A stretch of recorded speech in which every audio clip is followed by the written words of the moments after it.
Mrs. Vaidya, I am not satisfied with the chemistry results. Most of the students have fared badly, and I am wondering how to announce the results in the classroom. Yes, I know it's going to be tough. I think you should sound cheerful, optimistic and encouraging despite being firm. Perhaps you can change your method of teaching to the students in the classroom.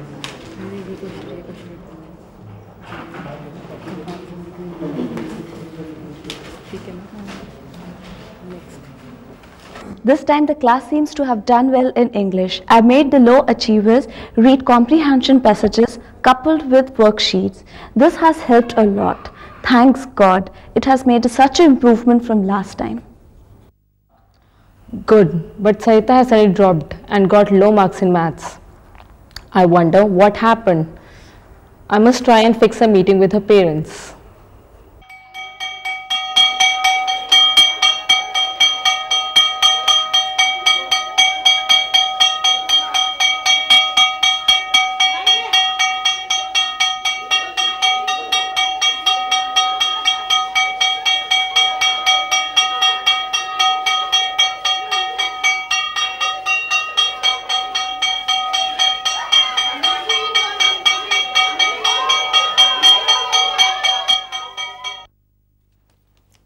Examination results and report cards constitute what we call internal evaluation in school.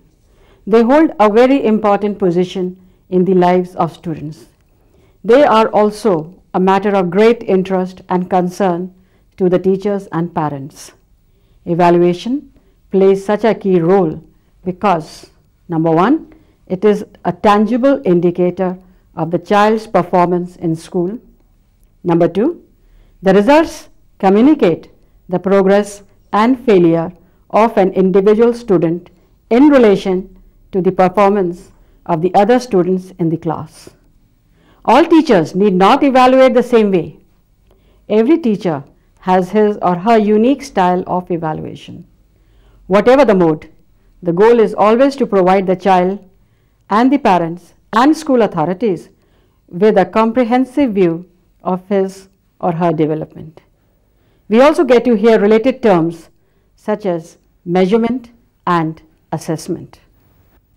Since we also have experts over here with us today, why should we not request them to clarify these terms and also explain the meaning and purpose of evaluation? The three terms evaluation, assessment and measurement are all different. However, they are also interrelated. Measurement is the process of assigning marks to the child's performance using tests and other techniques. These scores, when they are processed and analyzed and a value judgment is formed, then that value judgment is termed as assessment. Evaluation is the broadest of all these three terms and it includes the other two, that is assessment and measurement. Evaluation is not only for proving but also for improving. It is an ongoing process throughout the teaching learning process and it is not only summative but also formative. Evaluation is a very important aspect of the teaching learning process. It gives feedback to all those concerned, the teachers, the parents and the students. It helps the students to identify their weaknesses and strengths and how to improve upon them. The teachers get to know the efficacy of their methodology and they can improve upon it in order to get a better performance from the students. The parents get to know where their children stand and how the parents themselves can help them in improving their performance. You are right. Communication of evaluation results to students and parent community is an integral aspect of school management. It allows the parents, teachers and the school in general to cooperate in planning strategies to enhance students' learning and development. As caretakers and guardians of children, parents should be made aware of how their child is faring at school. Not only should they know about the child's performance in tests and exams, but also about his social, intellectual and creative orientations. This way, parents can be motivated to provide proper guidance and training to the child at home instead of relegating the entire burden on the schools and the teachers. Therefore, parent-teacher meetings are an ideal place, a forum to discuss the child's proficiency and weaknesses. A good parent-teacher rapport will be established where the efforts of the teacher will be appreciated and suggestions for improvement will be freely discussed. Now let us see what these teachers and parents are discussing. What do they discuss about the child's progress and how they can help the child improve in their classrooms? Anand seems to have taken the suggestions well. He is working on them and has shown considerable improvement in history. Thanks to you, Madam Basim. Anand was taking down notes regularly, making extra effort for class tasks as well as home tasks, and also revising his chapters on time. He has begun to give answers more precisely. Earlier, he was writing irrelevant material which made him lose marks. Please encourage him to proceed in the same fashion. Also, you must try to nurture reading habit in him. This will help him to learn to utilize his time optimally. Yes, definitely. Madam Basim, I will see to it. What do you think is the main reason for reporting evaluation results? Well, it is to facilitate students' learning and development. In fact, schools have definite goals in mind while communicating results. You know, some of the reasons are, they clarify the structure and objectives of the various activities of the school. They also indicate strengths and weaknesses of students' learning. They also highlight students' intellectual, personal and social development. And finally, they motivate students to keep improving in all spheres. Evaluation can take two basic forms, quantitative and qualitative. Quantitative evaluation consists of marks scored in achievement tests, etc. On the other hand, qualitative evaluation does not assign numerical values to performance. Teachers, by careful observation, constantly keep evaluating the students' interest, punctuality and regularity in classwork and homework. They also judge students' competence by their styles, capacity of expression and system of presentation in assignments. Moreover, they see how students interact, conduct group work and solve problems.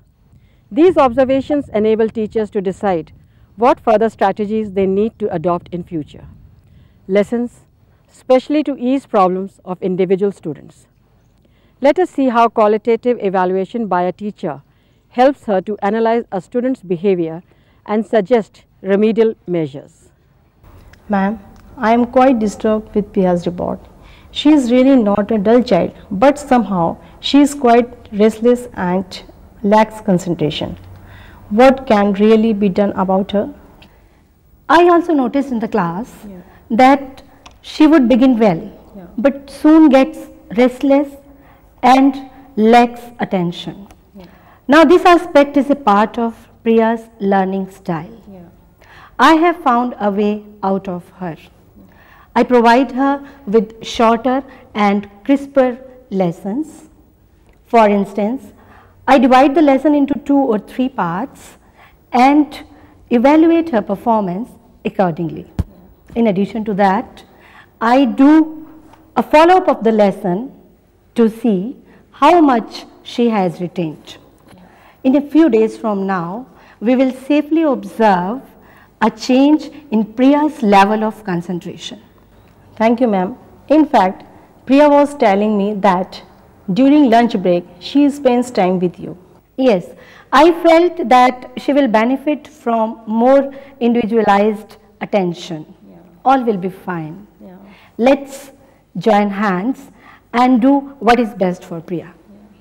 Informal observation of students and interacting with them gives the teacher many insights into learning problems and faulty comprehension of students. Pinpointing gaps and errors in students' knowledge enable teachers to design lessons differently in a way that will benefit all students. Priya's teacher, Mrs. Arya, first diagnosed Priya's difficulty and then provided a shorter lesson. Moreover, she made use of interactive evaluation, which involves finding out problems while having a friendly talk with students. Interactive evaluation works wonders. especially with difficult children. They begin to see evaluation as a process by which the teacher acts as a friend and a guide. Because in an informal setup, the students are attentive and feel safe and free to discuss their problems and find remedies. Thus, the teacher helps the students by also seeking cooperation from the parents to overcome difficulties in learning. A formal examination, on the other hand, makes students nervous sometimes, and their strength and potentials go unnoticed. Now we go to the staff room where the teacher is tackling the students' problem by interactive evaluation. Ishan, are you feeling well, child? What is the matter? Ma'am, I failed in my maths and science exams in the terminals. My parents, they are very angry with me. I don't know what to do, madam. I think I will have to improve my performance. You should be brave, Ishan. Come, let's talk this out. Have you ever thought, why is it that you are scoring badly? I don't know that, ma'am. I think I'm terribly scared of my exams. Do you know what gets people scared before exams? No, madam. Well, child, it's lack of preparation. If you are well prepared, you would not be scared. How can I be well prepared, madam? I think I'm extremely foolish. No, Ishan, you should never think this way. Okay, let's make a deal. From now then, I will give you 4 questions per day. You have to promise me to do them regularly. You are not postpone them or make excuses for not doing them. I promise, madam. And then after 15 days, you appear in a test. Let's see whether the test scares you then. Thank you, madam. Okay. Such encouragement and concern from the teachers and also description of specific work patterns can help students in many ways, such as development of systematic study habits, improvement of relationships with teachers, and identification of weaknesses and improvements upon them. Let us now consider the role of the parents. This parent is trying to help her daughter by counseling. Hello, Mummy. Neela, you seem to be a little upset today. Oh, Mother, it's nothing much. Well, whatever it is, how about sharing it with Mother? I got a B grade in the class test. Sharma got A+, but she cheated. It is excellent that you are honest enough not to cheat. Why did you get a B grade? Oh, this chapter in history, I cannot make head or tail of it. So that's it. Let us see what can be done about it. Parents have a very important role to play in the improvement of the child's achievement at school. First of all, they must provide the child with a secure and enriched environment. The child must feel that he can freely discuss his or her problems with them.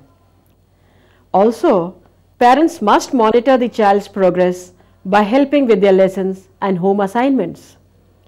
They need to have patience in the sense that not every child can procure good results immediately. They have to allow plenty of time to children to work through and figure out solutions to their learning difficulties.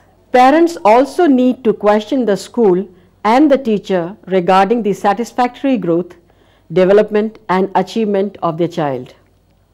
Thus, evaluation of the child is a process of mutual accountability. The teacher is accountable to the child and parent. The parent is accountable to the teacher and child. And finally, the child is also accountable to the parent and the teacher. Let us talk to a parent whose timely intervention helps her child's performance immensely. What was the problem your daughter Reena was facing? Reena was regular and punctual as far as her studies were concerned. But all of a sudden, she lost interest in studies and did not want to attend the school. She became moody and irritable. Then how did you deal with the problem? After talking to her, I found out that Reena's teacher was constantly comparing Reena to Sabha, who was the topper. Though the teacher's intention was to generate healthy competition and to motivate Reena to work hard, Reena misunderstood and withdrew completely. I met the head and the teacher at the Parent-Teacher Association and made them aware that the child had developed an inferiority complex. Fortunately, the school was caring enough and the teachers subtly modified their treatment towards Reena. The teachers started encouraging her efforts and reinforced her participation. She is a happy child now. So you consider parent-teacher association to be good fora to communicate results? Oh yes, I am sure they are. The advantages of a PTA are that it provides for two-way communication between school and home, and also parents get the chance to present information concerning the students out of school life. Thus, we can say that tests, homework, assignments are all part and parcel of a school's curriculum. It is on the basis of these that evaluations are made. Tests help measure a child's progress or improvement. They also provide useful clues as to why a child has difficulty at school. Homework and assignments are often graded. Grades, marks and remarks greatly influence teachers and parents' expectations of what children will accomplish in school and adult life. Whether qualitative or quantitative, evaluation provides insights to the teacher for improvement in his or her teaching. It is an indirect form of feedback for the teachers so that they can create an accurate combination of methods and techniques suitable for a heterogeneous group of students. Let us now take a look at the various modes of communication of results: report cards, PTAs, letters to parents or individual meetings with parents, oral communication by way of positive reinforcement to students, notices on class bulletin, boards of improved performance. One aspect that should always be taken care of while communication of results is that they are to be more developmental and less judgmental in nature. Thus, communication should be such that students are encouraged to do better and not discouraged for being low achievers. Let us discuss this matter with the teacher. Sandhya, what do you feel should be done to make parent-teacher associations most effective and useful? Yes, ma'am. Test results are commonly reported to the parents during parent-teacher association meetings.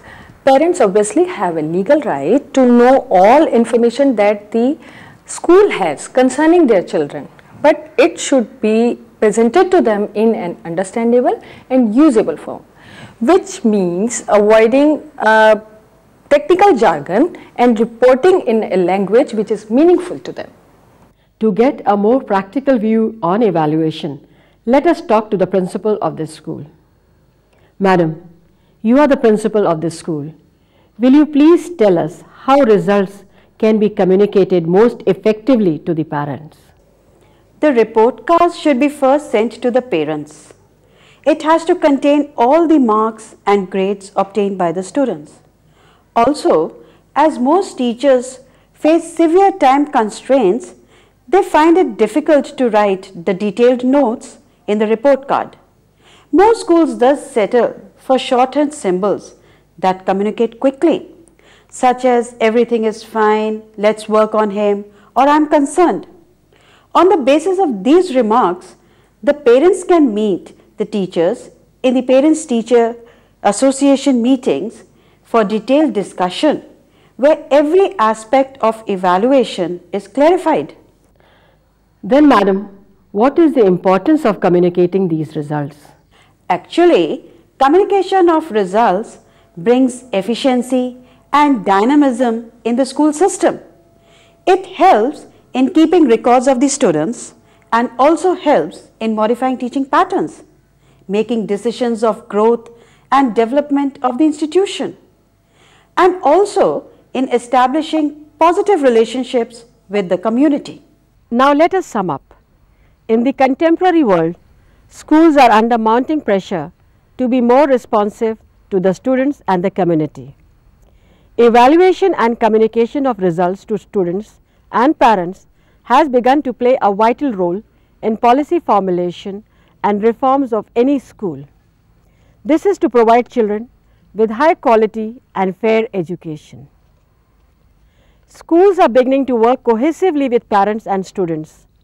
Teachers suggest changes and meaningful ways of working at home that can enhance the child's success and self-esteem at school.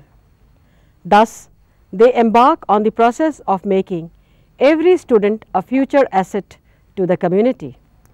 Teachers are seeing evaluation as a tool towards self-improvement as well. The teacher, thus, is aspiring to become the reflective professional who views teaching evaluation and communication of results as a constant and all-pervasive learning process for him or herself.